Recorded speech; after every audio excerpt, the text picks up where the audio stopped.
when David handed me a glossy brochure at Sunday dinner and said, "Mom, we need to talk about your future," I realized everything was about to change. I was 58, fully independent, yet somehow to my son, I had become a liability. The pamphlet depicted cheerful seniors playing games and eating mush under the slogan "Golden Years Haven," where family comes first. I scanned the table, hoping someone, Susan, Mike, even Tara, would speak up against this absurdity.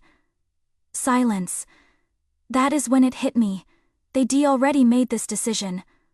Without me. What they didn't know was that 3 days earlier, I had received a certified letter from my late sister Margaret's attorney. Margaret had passed away 6 months ago in Oregon and left me her entire estate, a house, savings, and investments totaling over $2 million. I hadn't shared this with anyone, and now, as my children plotted my exile, I was thankful I hadn't. That Sunday dinner started normal enough. I would made my famous pot roast, the one David used to beg for when he was 12, and going through his growth spurt. I set the table with my good china, the set I would saved for 20 years to buy after his father died. I even picked wildflowers from the backyard garden I would maintained for 35 years in this house.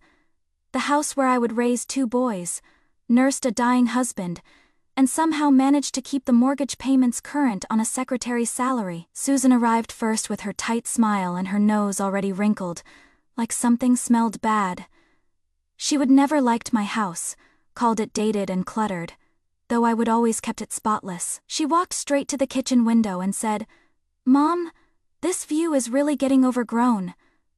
When is the last time you trimmed those hedges?" I told her I would done it 2 weeks ago, which was true, but she just made a humming sound like she didn't believe me. David showed up 20 minutes late with Mike and Tara, all of them looking like they would already had some kind of meeting. They hugged me, but it felt mechanical, like they were checking a box. During dinner, the conversation felt strange, too careful. Nobody talked about work or weekend plans like usual. Instead, Susan kept asking me questions about my medications, whether I was remembering to take them, if I would had any dizzy spells lately. I hadn't, but every time I said I was fine, she would exchange this look with David. Then Mike started in about the house maintenance. Had I checked the gutters recently? Was the water heater making any weird noises? Did I think the front steps seemed wobbly? I answered, honestly, the gutters were clean, the water heater was fine, and the steps were as solid as they would been for decades. But somehow every answer I gave seemed to make them more concerned, not less. That is when David cleared his throat and pulled out the brochure. He set it next to my plate, like it was dessert I would been waiting for. "Mom," he said, his voice taking on that patronizing tone he used with his teenagers, "Susan and I have been talking, and we think it is time to start considering some options." I looked at the brochure, at those smiling faces that were supposed to represent contentment, but looked more like resignation to me. "Options for what?" I asked, though my stomach was already sinking. "For your future," Susan jumped in. "You are not getting any younger, and this house is just too much for one person to manage. What if you fell, and no one found you for days? What if you forgot to turn off the stove? We worry about you constantly." Mike nodded enthusiastically, like he would been rehearsing this conversation. "Golden Years Care has an excellent reputation. They have activities, medical staff on site, and you would have your own little apartment. You could make friends with people your own age." I wanted to laugh. People my own age. I was 58, not 88. I taught Sunday school to teenagers, ran the church's annual bake sale, and still worked part-time at the library. But looking at their faces, I realized they saw me as ancient, frail, incapable. "I am not ready for a nursing home," I said quietly. "I like my house. I like my independence. I don't need that level of care." David sighed heavily, like I was being deliberately difficult. "Mom, you say that now, but what happens when you do need help? This place has a waiting list. If we don't act soon, you might not have options."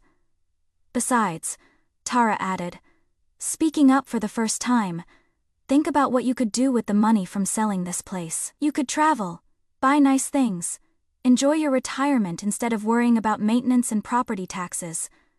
The way she said it made my skin crawl, like my house was just a burden I would be happy to shed. Like the home where I would build my entire adult life was some inconvenient investment I should be eager to cash out. I excused myself to get dessert, needing a moment to breathe. In the kitchen, I could hear them whispering in the dining room. I caught fragments, deteriorating judgment, safety concerns, what is best for her. They were talking about me like I wasn't even human anymore, just a problem to be managed. When I came back with the apple pie I would baked that morning, David had his phone out, showing Mike something on the screen. The realtor thinks we could get at least $400,000 for this place, he was saying. Maybe more if we update a few things first. They would already called a realtor. They would already started planning to sell my house. Without asking me, without even waiting to see if I would agree to move. I set the pie down harder than I meant to, and the plates rattled. You called a realtor about my house. David had the grace to look embarrassed, but only for a second. We just wanted to know our options, Mom. We want to make sure you get the best price when you are ready to sell.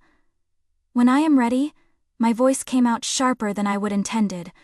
Or when you decide I am ready, the table went quiet. Susan reached over and patted my hand, like I was a child having a tantrum. We are just trying to help, Mom. We love you, and we want what is best for you. But I saw the truth in their eyes. This wasn't about love or help. This was about control and money. They would already calculated how much my house was worth, already figured out how to divide it up between them. In their minds, I was already gone. I served the pie in silence, watching them eat dessert in my dining room while planning my exile. And I made a decision right then. Sitting in the house I would fought to keep through layoffs and medical bills and my husband's long illness. They wanted to treat me like I was helpless? Fine. But they were about to learn exactly how capable this helpless old woman really was. After they left that night, I sat in my living room with Margaret's letter spread across the coffee table. $2.5 million. Her house in Portland had sold for $800,000. Her retirement accounts, the life insurance, the stocks she would been quietly accumulating for 40 years while working as a nurse. It was all mine now. Margaret had never married, never had children. I was her only family, her only heir.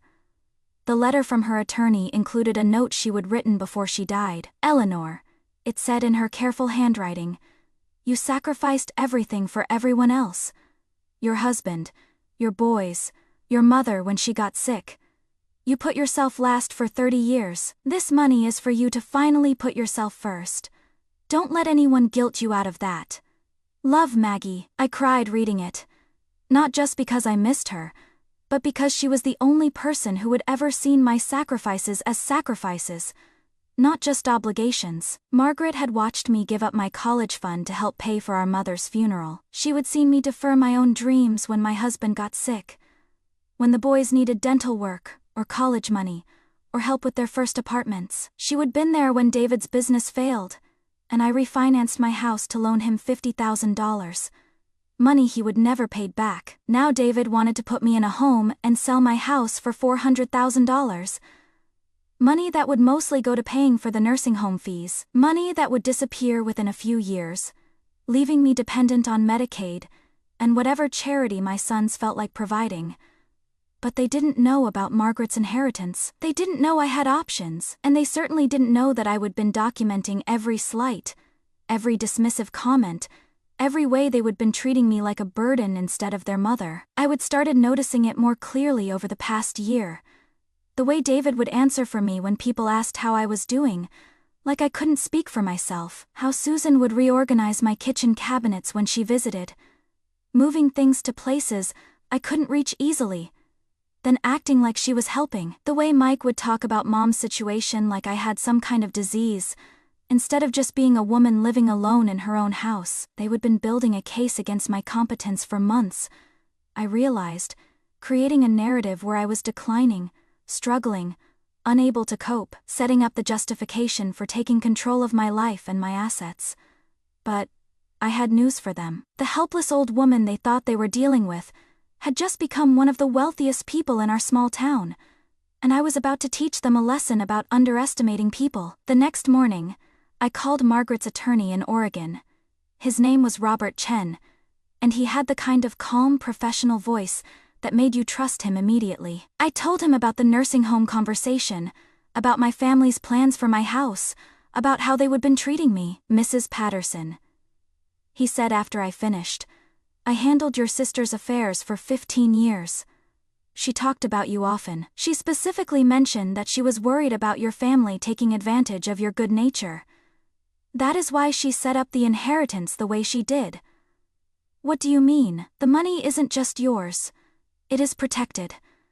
She established a revocable trust with very specific terms. You have complete control over the funds, but they cannot be claimed by anyone else, even if someone were to gain power of attorney over you. Margaret was very concerned about protecting you from financial manipulation.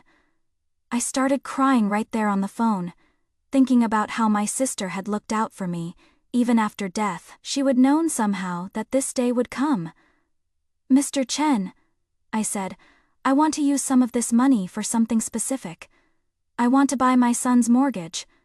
There was a pause. I see. May I ask why? I told him about David's plans to sell my house, about how he would never pay back the $50,000 I would loaned him, about the realtor he would already contacted. He thinks he is going to force me out of my home and profit from it. I want to make sure he understands that actions have consequences. I can help you with that, Mr. Chen said. But Mrs. Patterson, are you sure this is the path you want to take? Once you purchase his mortgage, you will have significant leverage over his living situation. That is a powerful position to be in with family. I thought about David's patronizing tone, about Susan's fake concern, about the way they would all sat around my dinner table planning my future without me. Mr. Chen, for 30 years I have put my family first, and they have come to expect it. Maybe it is time they learned what it feels like to have someone else control their options. I spent the next week researching everything I could about David's financial situation. It wasn't hard.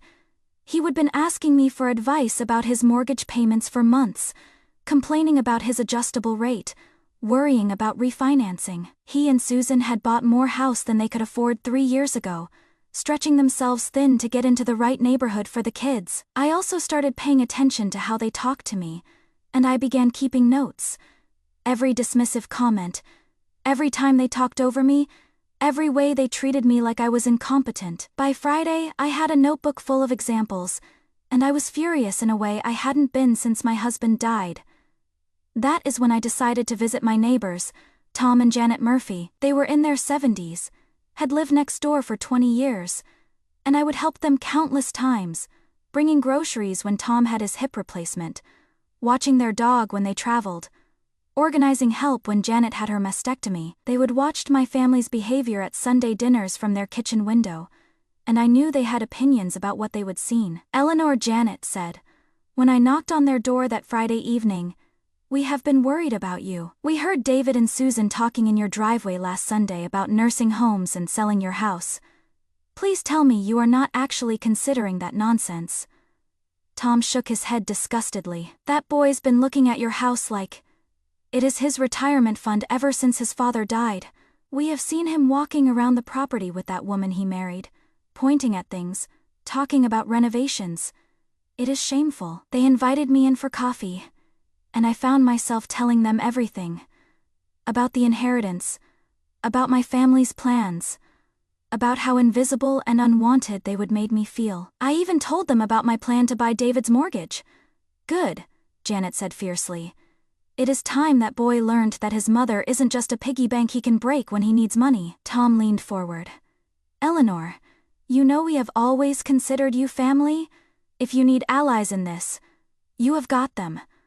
We have seen how they treat you, and it is not right. A woman your age shouldn't have to fight for the right to live in her own home. That is when I realized I wasn't alone in this.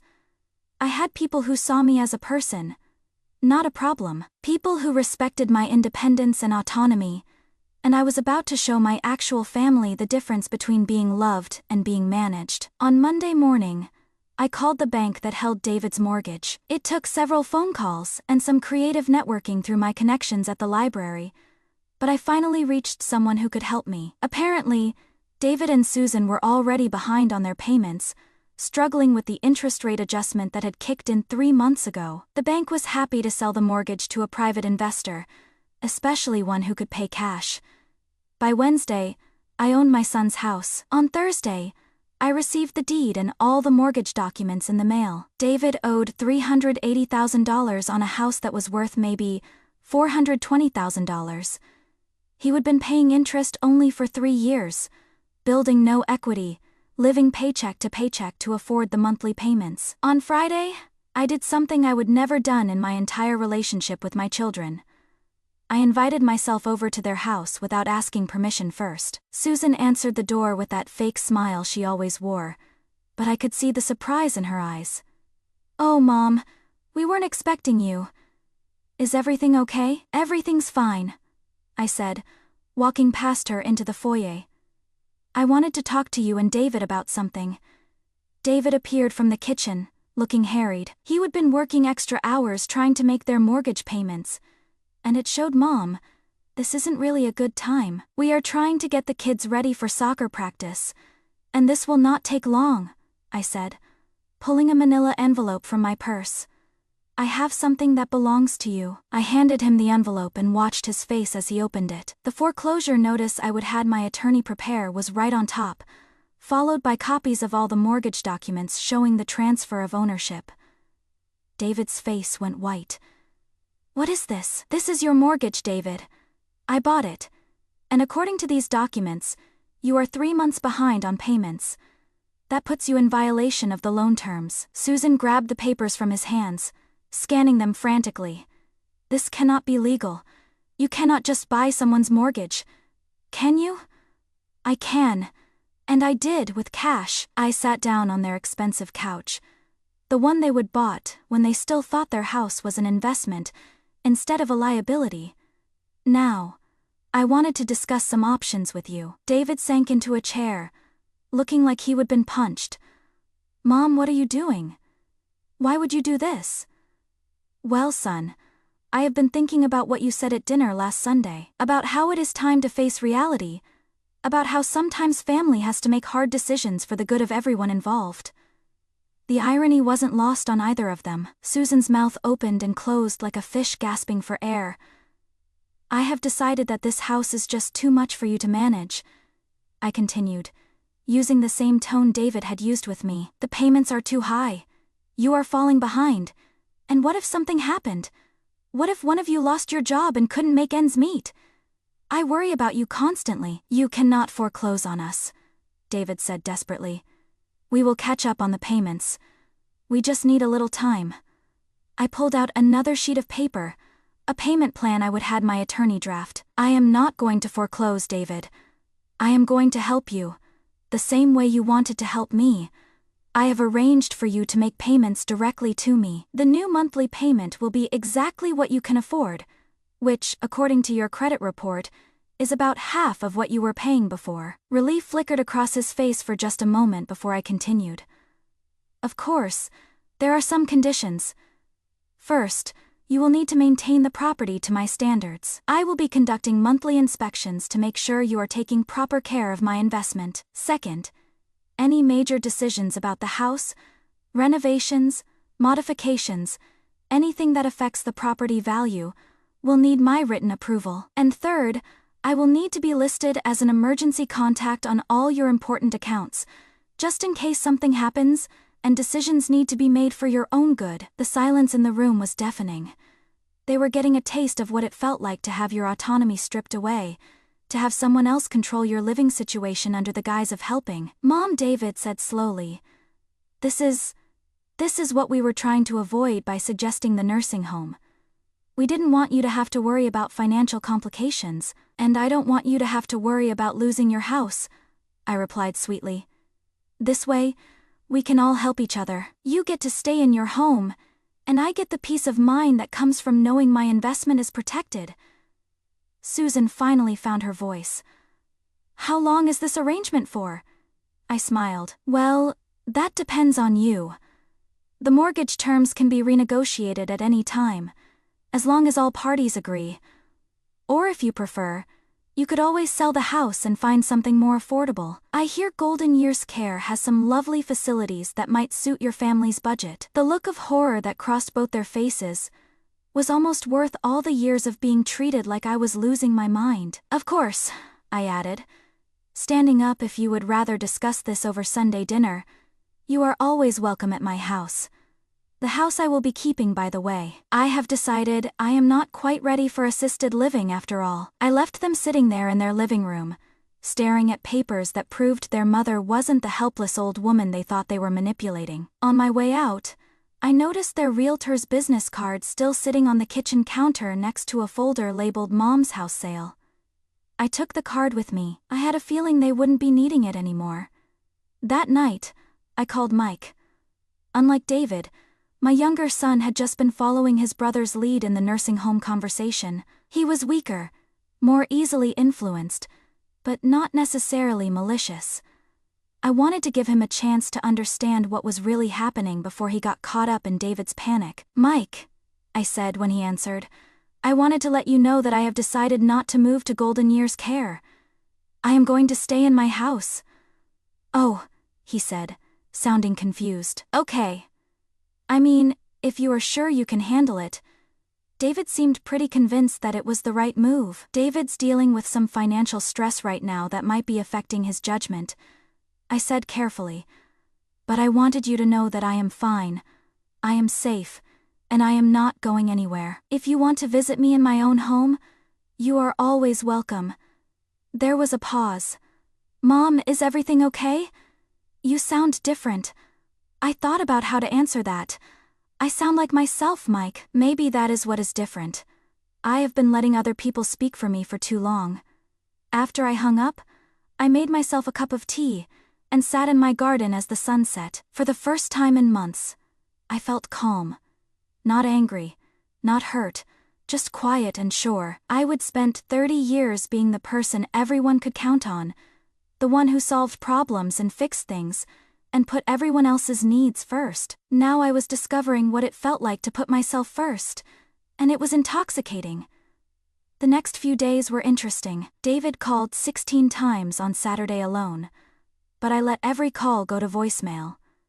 The messages started off angry, then moved to bewildered, then to pleading. By Sunday evening, he was crying on my answering machine, begging me to call him back so they could work something out. Susan tried a different approach. She showed up at my house on Tuesday morning with flowers and an apology casserole, ready to play the role of the misunderstood daughter-in-law who had only been trying to help. "Mom," she said when I opened the door, "I think we got off on the wrong foot. We never meant to make you feel like we were trying to control your life. We were just worried about you being alone in this big house."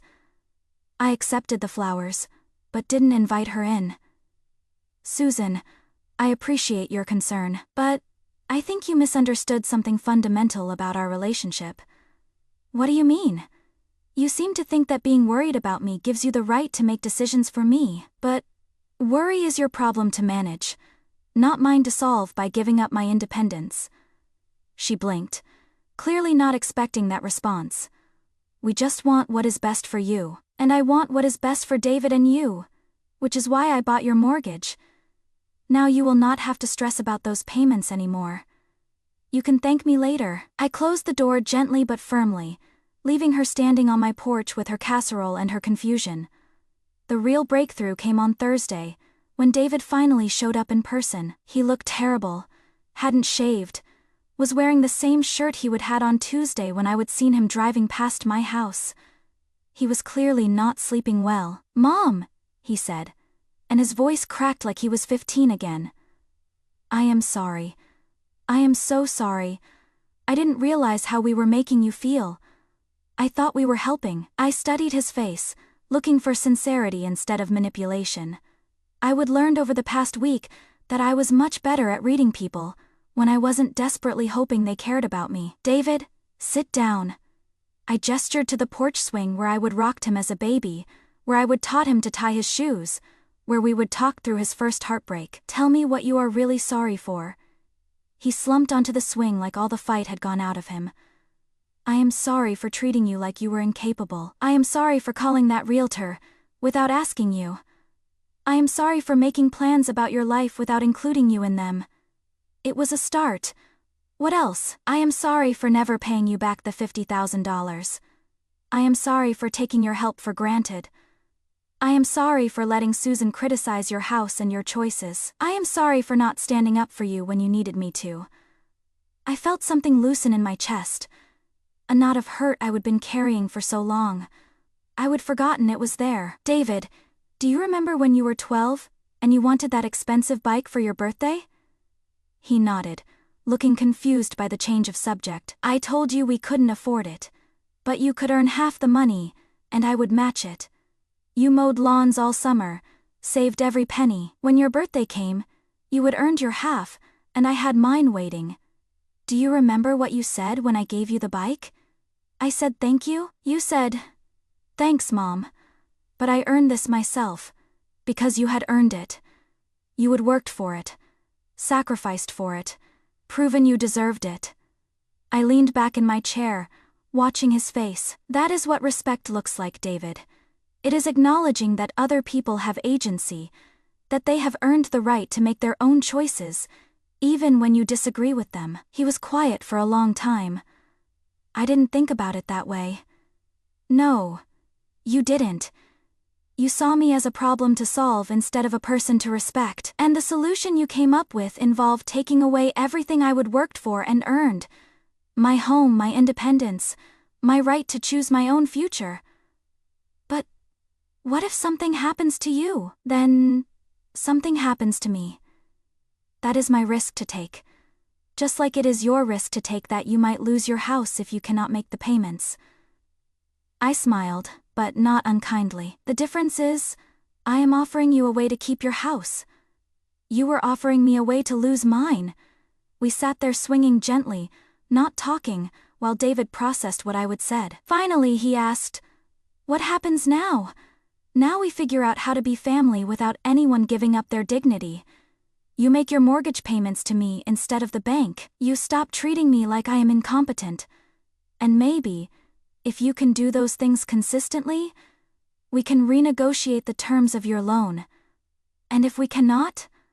I shrugged. Then you will learn what it is like to have someone else control your living situation. Just like you wanted me to. That weekend, I did something I hadn't done in years. I hosted a dinner party that wasn't for my family. I invited Tom and Janet Murphy, the pastor and his wife from church, my friend Helen from the library, and her daughter Sarah, who was going through a difficult divorce. I cooked the meal I wanted to cook, set the table the way I liked it, and invited people who saw me as Eleanor, not as someone's mother, or burden, or problem to solve. It was the best dinner party I would ever hosted. We talked about books and travel and local politics. Helen brought her famous chocolate cake, and Sarah brought flowers from her garden. Tom told stories about his Navy days, and Pastor Williams shared news about the church's new community garden project. Eleanor Janet said as we were cleaning up, "You seem so much happier lately. There's something different about you. I think I am finally learning who I am when I am not trying to be what everyone else needs me to be," I said. And who is that? I thought about it for a moment. Someone who deserves respect. Someone who has value beyond what she can provide for other people. Someone who gets to choose her own life. Sarah hugged me tight as she was leaving. Thank you for tonight. It has been so long since I have been in a house where everyone was welcome exactly as they are. After everyone left, I sat in my clean kitchen, surrounded by the home I would fought to keep, and felt something I hadn't experienced in years. Contentment, not happiness exactly, but something deeper. A sense of rightness, of being exactly where and who I was supposed to be. David called the next morning. "Mom, I have been thinking about what you said, about respect and agency and earning things. Susan and I want to take you to dinner tonight. Not to ask for anything or try to convince you of anything, just to spend time with you and listen to what you want to say." It was a small step, but it was in the right direction. "That sounds nice, David, but let's go somewhere I choose and I will pay. It is important to me that this dinner happens on my terms. Of course, whatever you want. We went to a little Italian place I would always loved, but had never suggested because Susan thought it was too casual. She complimented the food, asked about my friends from the dinner party, and actually listened when I talked about the library's new reading program. David asked about my plans for the garden, and seemed genuinely interested in my answers. It wasn't perfect. There were still moments when I could see them struggling not to treat me like a child. But it was better. It was a beginning. As we were leaving, David hesitated by my car. "Mom, can I ask you something, of course? Where did you get the money to buy our mortgage? I know you don't have that kind of cash lying around." I smiled, thinking of Margaret and her letter about finally putting myself first. I inherited it from someone who understood the value of independence. Someone who wanted to make sure I would never have to depend on people who didn't respect me. "Your sister Margaret?" "Yes." He was quiet for a moment. "I am glad she looked out for you.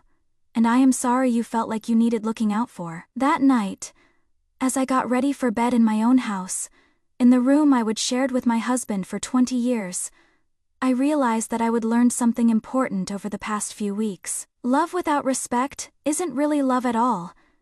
It is just need dressed up in prettier language. My family had needed me to be manageable, predictable, grateful for their attention. They would needed me to be less than I was, so they could feel bigger than they were. But I didn't need to be needed in that way anymore. I could be wanted instead, by friends who enjoyed my company, by neighbors who valued my help, by family members who chose to include me because they liked who I was, not because they felt obligated to manage who I might become. 6 months later, I was pruning roses in my front yard, when a moving truck pulled up across the street. A young woman got out, looked around at the neighborhood with the excited nervousness of a first-time homeowner. She had a toddler on her hip, and was clearly pregnant with her second child. I walked over with a plate of cookies, and introduced myself. Her name was Maria. She was a nurse at the regional hospital, and her husband was deployed overseas. She would bought the house with her VA loan benefits, and was planning to fix it up while raising her kids alone. "If you need anything," I told her, "I am right across the street. I have been in this neighborhood for 35 years, and I know everyone. We look out for each other here." Her face lit up with relief. "Thank you so much. I was worried about being here alone with the baby." "You are not alone," I said firmly. "You are part of a community now." That evening, I called my friend Helen at the library. "Helen, remember that literacy program we talked about starting? The one for young mothers who want to go back to school. Of course. Did you change your mind about helping coordinate it?" I did. I think it is time I used my energy for something that builds people up, instead of just managing people who want to tear me down.